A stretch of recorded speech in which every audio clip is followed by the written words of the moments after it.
Time to do some mowing. Mowing. Mowing. Is that good? Hey? Is that good? Yes. Is that good? Oh, pretty little pony.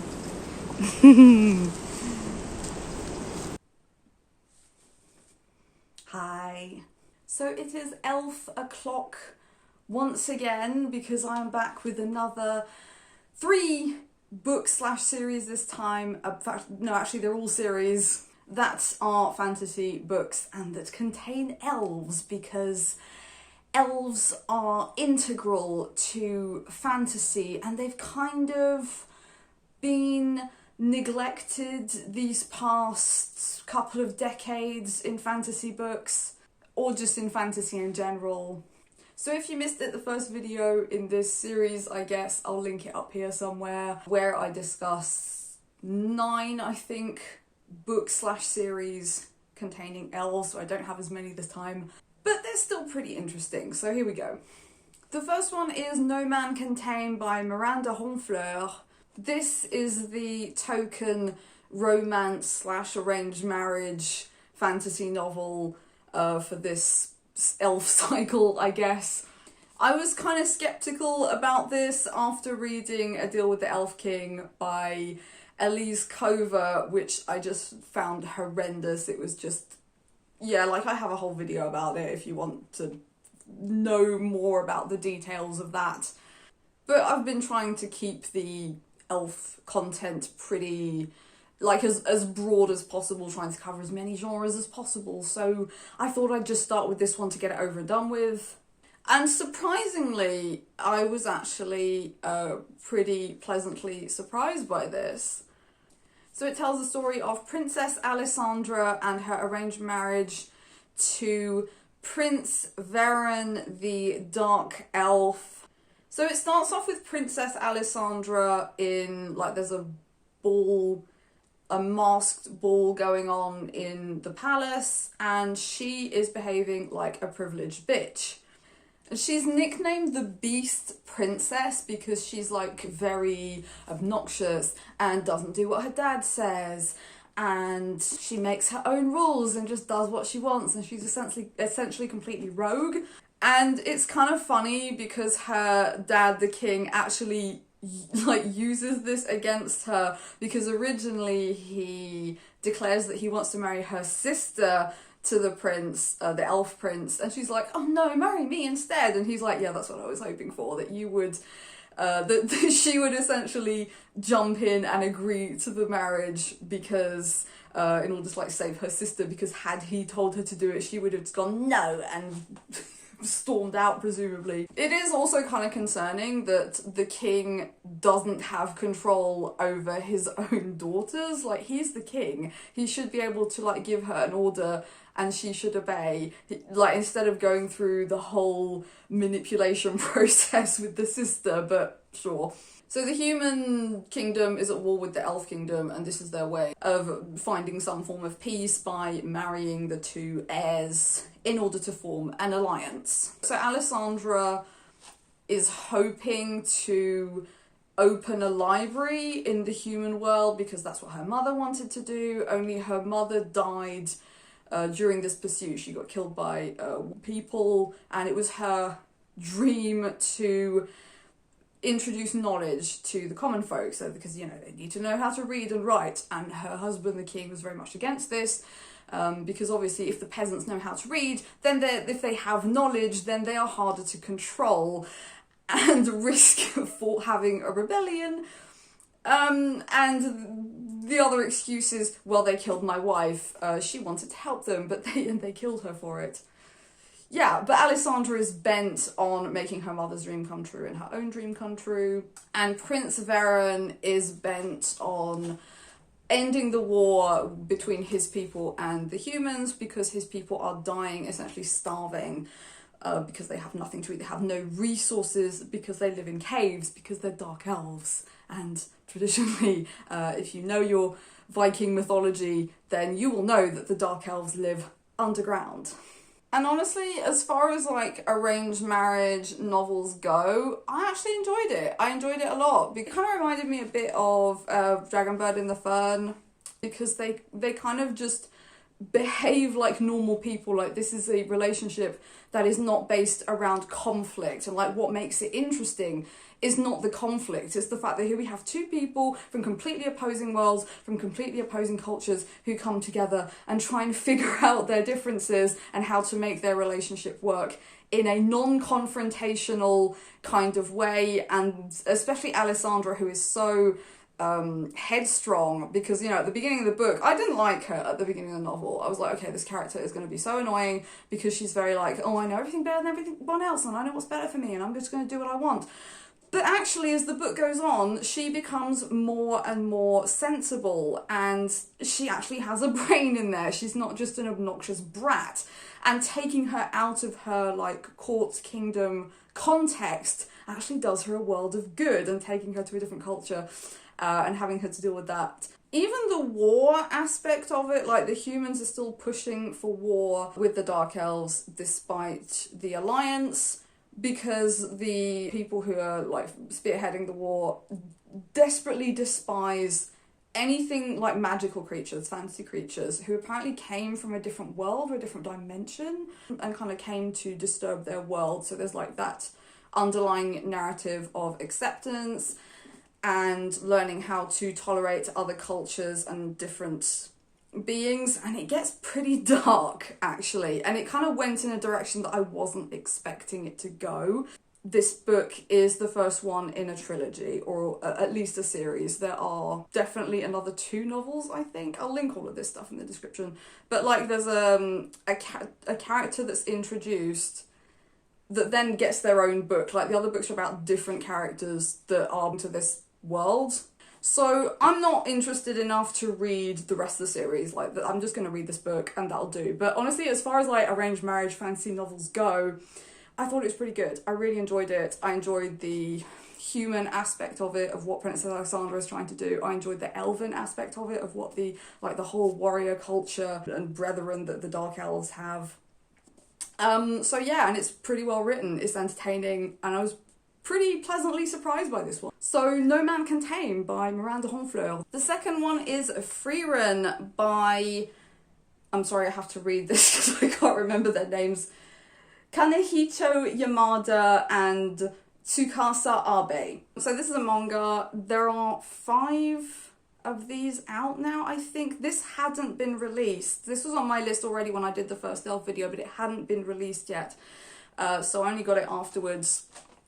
But this, I thought this was really interesting because someone left a comment, which I'll put up here, saying that the difficulty, at least according to them, with integrating elves in fantasy stories was the fact that they live so long.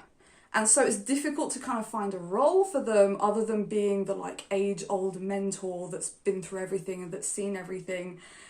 And I thought that was a really interesting comment because it is, and it can be a problem. Like, and I'm sure, you know, when you think of these characters, you think of the age-old elves in Lord of the Rings that kind of don't really care about anything anymore. They're just like sashaying through the world because they've just been there forever. And also the mentor in Aragon, who is so cliche, you know, the old elven mentor. And I thought it was interesting, not just because this is a problem with elves, but it's also a problem with vampires in fantasy, or any immortal character. And that is exactly what this series is about. It's about an elf called Frieren, and it starts off with her and a group of heroes returning from a quest. You know, all the fantasy quests that we've read so many books about, all the post Lord of the Rings, going on a fantasy quest to kill the dragon or kill the evil king or whatever. Well, this happens like after the quest. So they are coming back from the quest to kill the demon king. And what I love about this is the quest doesn't really matter. What matters is more like the fellowship that they have built during this quest. And so Frieren's the elven mage. You've got a hero, you've got a priest, you've got a dwarf, like the whole collection of the quest people. and they all come back to the Citadel. They're hailed as heroes, and then they have to split up and go about their normal lives because their quest is over. And it starts off with Frieren having a discussion with the human hero, Himmel, and he's saying, okay, well, now I need to go and find a job because the quest is over. I need to go back to my normal life. And what are you going to do, Frieren? And she doesn't really think about it because to her, this quest was just a blip in her life. It didn't represent much of her time. But to the others who have way shorter lifespans, it did, and it was something amazing. And when they return to the Citadel, they watch, I guess, I think it's a meteor shower, some kind of cosmic event, and they watch it from the Citadel, and Frieren tells them, oh, I know a way better place where we'll have a better view of the meteor shower. And she says, but we have to wait 50 years for it to come around again. And of course, for her, 50 years isn't a long time, but for the others, they're all like, well, we might not be here in 50 years' time. But nonetheless, they make the promise to come back and watch the meteor shower 50 years from now. And when she comes back, everybody's there except for Himmel. So he died. And there's the statue of him, and he was remembered as a hero because, you know, he was part of the quest that killed the Demon King. And she realises at this point that she never actually really knew him. And that's something that she's been criticised for on many occasions throughout her life, that she doesn't stop and really take any interest in the humans, in the people that she is going to spend time with and go on quests with and basically frequent throughout her life. And this is what I found super interesting about this book, is because she's several thousand years old at this point. She's been around for a bit. And it's kind of understandable that she wouldn't want to attach herself to humans who live such short lifespans compared to her, because she has to, you know, emotionally attach herself to them, take interest in their lives, become important in their lives, and then watch them grow old and die and go through that grieving process and just keep going through that again and again and again and again. So it's understandable that at some point she would just decide to not bother getting to know people or having any kind of attachment to them.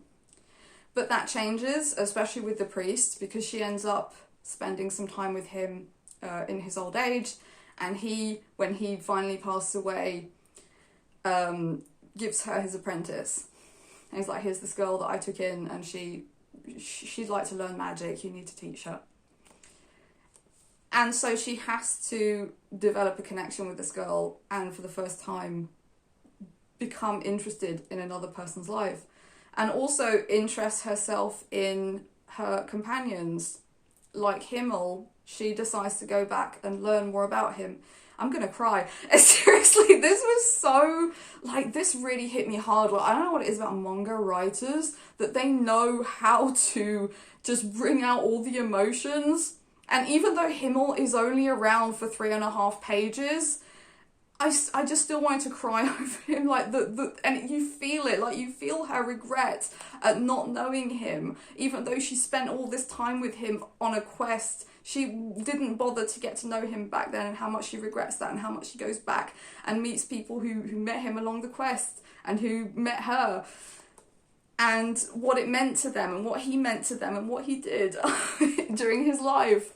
Like I said, there's way more of these books that are just passive. It's not about the quest, it's not about the violence, the fighting that they did to kill the Demon King. It's just about them as people evolving in a fantasy world, just as everyday life happens and passes by. And I think that's a really, really good way of presenting a character that has such a long life, to show her just travelling through time and how everyone passes by and things passes by and time goes by. And that's the other thing you really feel in this manga, is how time goes by differently for her. And as I said, it is so sad because it all goes by so quickly and all these people come and go. And I felt it so hard And I really, really recommend this. Because, yeah, I loved it so much. I've only read the first one so far because I think I'm just going to burst out in tears. It's so sweet. It's so well done. It's very moving. It feels very real.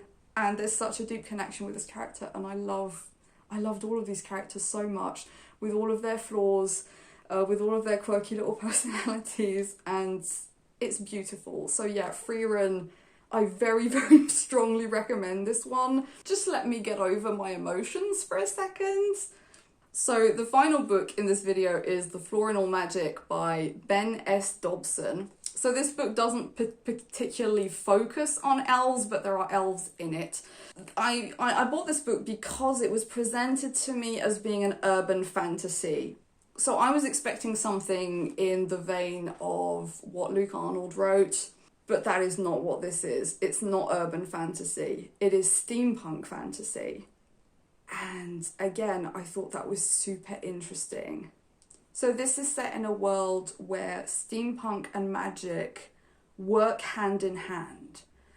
So the technology that they have, so they build airships, they build trains, they build platforms to travel from place to place, and they all work, like function with some kind of technology that has to go hand in hand with some kind of magic. And that's a massive focal point of the technology in this world.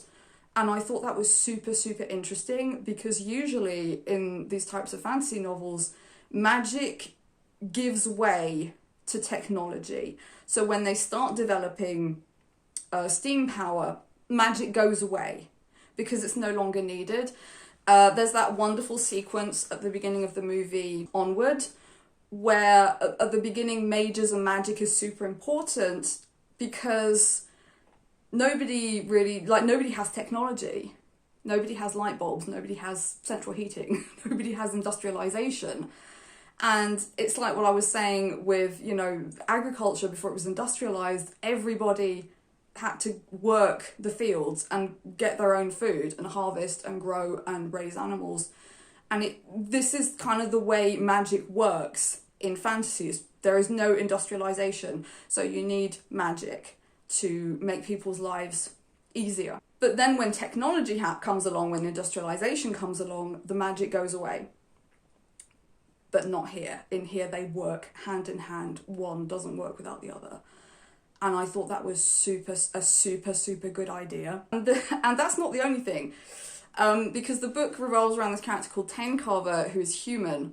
And Tane goes to the magical university and he manages to convince everyone in the magical university that he knows how to use magic and that he can practice magic, when actually he can't. And all he can do is illusions. And he studies at this university for several years and manages to fool everyone into thinking that he can practice magic. And he is just the biggest fraud ever. And he does this to prove a point, and this is what his entire thesis revolves around, that you can sort of practice magic, where you can pretend to practice magic, but it's only illusions, it's not actual magic. Which is really interesting as well, because it kind of goes along with the whole like technology side of things. Like you can be super clever and create, a light bulb, and you don't need a magical orb anymore because you don't need magic to own a light bulb. So I really, really like that. I really like the premise of this. Super good. So he gets kicked out of the university and eventually he has to go back there because there's been a murder, and he ends up having to investigate this murder with a security guard who isn't half orc called Kadka, who 100% absolutely has a Russian accent. Seriously, read the way her lines are written. She has a Russian accent.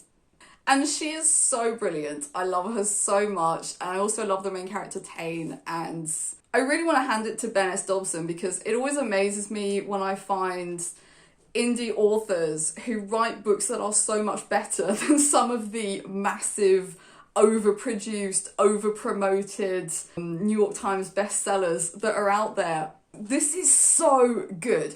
It's exciting. The pacing is perfect. The characters are wonderful. They are interesting. They have a point to them. They have heart. They have soul. They have passion. They're smart. I love the way they work together. Like, there's this wonderful chemistry between them. Like, you've got Tane, who's sort of down to earth, and who, despite his like certain level of recklessness, has a down-to-earth thought process, and Kadka is just a loose cannon. She just goes anything. She's like, I'm gonna do it. Even if it's dangerous, even if we're gonna die, I don't care, I'm gonna do it. She is brave, she is reckless, and she has this flawless logic that, and everything she says, you just kind of wanna, you wanna argue with her, but then you're like, yeah, actually, this is probably better than, like, your idea is probably better than mine.